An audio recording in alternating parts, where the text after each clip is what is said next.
Samir, bonjour. Bonjour.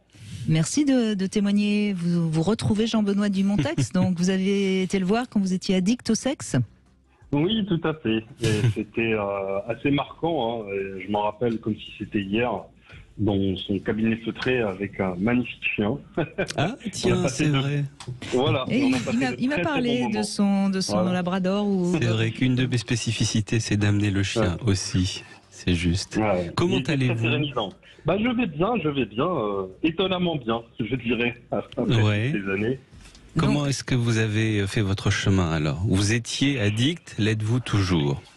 Alors, bien tout à l'heure, je me promenais en ville je pouvais voir de magnifiques créatures et je me suis rappelé justement des paroles que vous m'aviez dit quand on sortait un jour du métro après une consultation, que vous l'aviez été et qu'avec le temps, ça s'estompait et j'ai envie de dire un peu comme quand on est alcoolique, qu'on a été alcoolique, on l'est pour la vie en fait, sauf que c'est le rapport qui change, on est moins esclave de cette emprise, on la constate, mais on lui laisse moins de champ de nous posséder complètement et de prendre possession de nous et de nous faire des choses. C'est joli c'est joli ce que vous dites, Samir, parce que c'est vrai qu'il y a cette part d'ombre en soi qu'il faut arriver à gérer, mais être conscient qu'elle est toujours là, tapie dans l'ombre.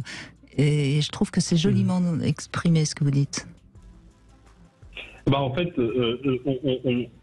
on ne se désensibilise jamais parce que c'est un complexe de beaucoup de choses. Il y a la beauté esthétique, il y a la sensualité, il y a l'appel, il y a le rêve, l'imagination, la projection.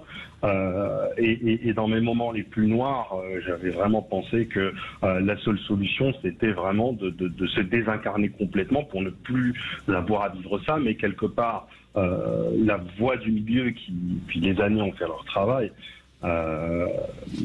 c'est de continuer à apprécier les belles choses sans se laisser dominer et en étant en conscience. Donc il y a eu tout un travail que j'ai commencé justement avec Jean-Benoît, mais il y a eu quelques avancées, puis on recule à nouveau, on retombe, mais avec le temps, et si on persévère et qu'on est suffisamment sensible à soi, en fait, les choses finissent par se dissiper. C'est ce que j'aimerais dire à tous les jeunes gens que j'en vois encore aujourd'hui, parce que j'étais présent sur les réseaux. Il y a des gens qui lisent le livre, qui reviennent me voir, qui retrouvent ma trace. C'est le message que je donne. On peut sortir la tête hors de l'eau et même sortir de l'addiction grâce notamment à Jean-Benoît Dumontex. Je crois que je le répéterai jamais assez. Quand on est dans une addiction, il faut pas hésiter à se faire aider. C'est important. C'est pas, il y a des gens qui heureusement s'en sortent seuls, bien sûr, mais dans l'ensemble, on a besoin d'un soutien bien sûr, et d'un espace pour pouvoir dire des choses qu'on ne dit pas par ailleurs, parce que c'est impossible à entendre pour la plupart des gens. Oui. Et puis il y a la honte, il y a tout ça qui fait Mais l'addiction est une maladie, c'est ce que dit Laurent Carilla, je crois que vous dites la même chose. Et voilà.